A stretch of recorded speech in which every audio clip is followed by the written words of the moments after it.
Dona Eva de Souza está preocupada com o comportamento do seu primeiro filho de 20 anos de idade, que a deseja como mulher. É isso mesmo que você ouviu. O filho deseja a mãe, veja só. A senhora acusa o filho de ter tentado ter relações sexuais com ela várias vezes. Inclusive, já a ameaçou de morte. 23 de janeiro de 2017, bairro Maria Eugênia Neto, município de Belas, Luanda. Dona Eva tem 44 anos de idade, é mãe de 5 filhos. Salas Domingos tem 43 anos de idade, é engenheiro de construção civil. Trabalha por conta própria e é o atual marido da Dona Eva, ou seja, padrasto dos seus 5 filhos. Edmilson de Souza tem 20 anos de idade, é o primeiro filho da Dona Eva, fruto da sua primeira relação. E é por ele que começamos. Depois de vários roubos em casa e consumo de lhamba e bebidas alcoólicas, Edmilson decidiu fazer da mãe a sua mulher. Caso complicado. Ele quando sai fumar fora, vem dentro de casa, já é guerra com as irmãs. Ele quando está em casa, aquilo é um atormento enorme. Mesmo própria, tenho que ficar já bem prevenida. Blusa dentro, um colão dentro, já não posso mais dormir assim. Pior quando o pai não está dentro de casa, eu fico toda cheia de medo, porque é uma coisa que ele jurou. Vou fazer tudo por tudo para se envolver com a minha mãe. O choque não foi só para a mãe, mas também para o padrasto. A atitude deles em relação à mãe é óbvio que é algo que me preocupa. Já chamamos a atenção, pessoalmente já chamei muitas vezes a atenção. É óbvio que os filhos, a tendência deles é o quê? Mãe dá, mãe dá, mãe dá. Eles já não cresceram como nós, que tem aquela tendência, tem 12, 14 anos, vamos nos preocupar, vamos trabalhar. Edmilson, que quase tirou a vida da mãe, já foi detido. A família tem ajudado na recuperação e reintegração do mesmo. Ameaçou com... Aquilo não é ameaça, queria me espetar numa faca, é faca. Partiu a garrafa, que era para poder me espetar. Eu lagarro nesse dia, como tinha óbito da irmã do meu marido. Eu disse na minha colega, saem fora, deixam você enfrentar com ele. Mas este não é o único drama em casa. As 3 filhas e o rapaz, fruto da sua segunda relação, também vivem o sofrimento da mãe. A minha mãe não é maluca, mas sim, ela fala o que acontece, ela fala do seu jeito, do jeito que ela vê as coisas, é que ela fala. No meio da conversa, Dona Eva faz uma revelação. No rio, onde tinha me pegado a maca dos santos, onde me meteram numa corrente, que me disseram que eu sou maluca. Me disseram, você liberta outras famílias, você a tua família não está libertada. Você vai ter problema. Diz ser vidente, condição que lhe provoca muitos problemas. É chamada de maluca no seio familiar e não só, mas também a acusam de práticas de feitiçaria. Conta que um dos causadores da acusação de práticas de feitiçaria é o seu irmão mais velho, a quem em 2014 emprestou $10.000 e até agora, segundo relatos, recusa-se a devolver o dinheiro. Quando esse meu esposo vem, eu lhe conto, tio Bissala, eu dei $10.000 no Mambele, hoje é emprestado. Ele me pergunta, vacinaste um papel? Eu disse, não, as crianças estavam lá, como não é o primeiro dinheiro que eu lhe empresto. Não havia necessidade de assinar um papel, ele põe as mãos na cabeça, ai minha mãe, Eva, abriste as portas. Eu disse, tio Bissala, que então? Disse, não poderias fazer sem nenhuma assinatura, tinhas que me avisar primeiro. Coitado, pegamos e dormimos. Depois de 3 semanas, se não estou em erro, o meu filho rouba 70.000 kwanza da vizinha Xana, em cima da mesa, que me deu para comprar chapa para ela, para pôr no mercado. Quando rouba aqueles 70.000 kwanza, na altura ele tinha por aí 14 anos, ou 15 ou 16, ficamos. Fizemos o debatemos, que era para ver se ele fosse na cadeia. A polícia disse, não, ele é menor de idade, esse assunto tem que caber mesmo a mãe a resolver. Salas Domingos ainda não tem filhos com Dona Eva, mas o amor de infância voltou à ribalta, depois de muitos anos, para a admiração dos enteados. Mas eu espero, papá, estás a ouvir isso? Eu quero que você saiba mesmo muito. Que tem vezes que quando eu acompanho outras minhas colegas, O pai vem me buscar, se preocupa.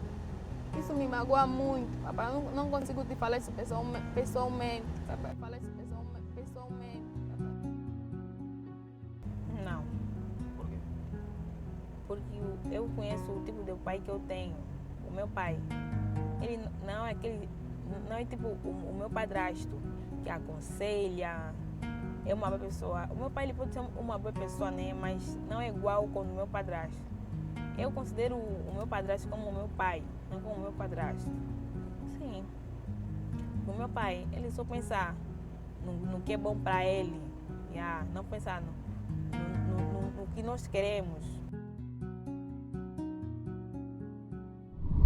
Contactamos o pai dos seus 4 filhos para ouvir a mensagem de mudança de atitude e comportamento que os filhos aguardam.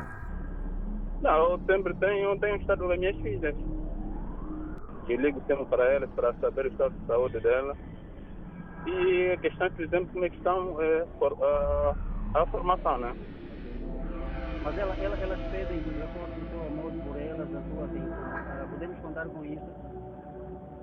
Sim, pode ser contar, sem problema. Aliás, eu sou pai, o pai é para aí. Por outro lado, procuramos também ouvir a versão do irmão mais velho, a quem espera a devolução dos $10.000. É mesmo jornalista, né? Sim. É o seguinte, senhor jornalista. Eu assumo que eu tenho um senhor emprestado, pedi-lhe emprestado $6.000. E só não pago até agora, porque por razões que vocês todos conhecem, o dólar está escasso, o dinheiro aqui está escasso. Eu só não pago, não é porque eu não quero pagar, é porque eu não tenho. Ele disse que havia de lhe pagar daqui a 3 meses. Muito bem, é uma família mergulhada num conflito e tanto, e que vamos mesmo começar por analisar o comportamento do filho que está a ser acusado de tentar a própria mãe. Doutor Joariano, estará a família numa situação de crise? Quando falo da família, falo no geral, as famílias angolanas, no seu ponto de vista. Bem, não podemos pegar num caso isolado para tentar generalizar no seu todo, não é? Cada caso é um caso, cada família é uma família, mas em todo caso, analisando a peça em questão, eu poderia chamar aqui para a nossa abordagem não só conhecimento científico, mas começaria por fazer uma introdução daquilo que o conhecimento religioso pode também tentar alegar sobre esse fenômeno. Num primeiro momento, o conhecimento religioso pode dizer que há aí demónio. O indivíduo pode estar possuído por forças ocultas, diabólicas, que levam a ter esse tipo de comportamento. Mas enquanto sociólogo, enquanto cientista social, do ponto de vista do senso comum, da tradição, vamos trazer aqui à tona a questão do feitiço. Não é? Vais perguntar ao mais velho, pergunta a um vizinho. É uma questão levantada também para este caso. Mas do ponto de vista científico, podemos dizer que não há qualquer evidência científica que cola o feitiço e o comportamento sexual desviante. Não há qualquer evidência, não é? E parece que essa questão podemos ter em consideração vários outros fenómenos que também são variáveis explicativas para esta mesma situação. O que lhe terá chamado mais a atenção neste caso em específico? Na verdade, é a questão porque há aí também um cenário de que os irmãos andam mergulhados no desentendimento, enfim. O que lhe terá chamado mais a atenção é a acusação da mãe ou a acusação entre irmãos, entre filhos e pai, enfim, o que lhe terá chamado a atenção? Na verdade, essa é uma peça que traz consigo vários fenômenos, várias situações que desembocam naquilo que nós podemos enquadrar de desestruturação da própria família. O que evidencia aqui uma certa ausência de diálogo entre os pares, entre os membros dessa família, o que aconselho desde já, não é, a dialogarem mais, mas o que mais me chamou a atenção foi mesmo a questão do filho que está a ser acusado de tentativa de violação da mãe, que não é uma coisa comum na nossa sociedade, não é normal. Não é normal, é um caso isolado e que, na verdade, do ponto de vista científico, não podemos trazer aqui um único elemento explicativo para tal, não é? Porque não há qualquer evidência científica que nos leva a comprovar que receber feitiço implica necessariamente o comportamento sexual desviante. Não há qualquer. A ciência pode convidar-nos a olhar para outros fatores, sem descartar deste. Não é? Sem descartar deste, mas há outros fatores aqui, a própria psicologia, à luz do complexo de Édipo de Freud, pode também trazer aqui algumas explicações, a própria psiquiatria, no que tange ao transtorno de personalidade, a própria sociologia, no que tange às mais influências, e vemos que o indivíduo é alguém que faz uso de estupefaciente, é um indivíduo que tem um comportamento desviante mesmo até fora do ambiente doméstico, rouba. Então, são questões que nós também podemos pegar para analisar até que ponto a tentativa desse indivíduo enveredar para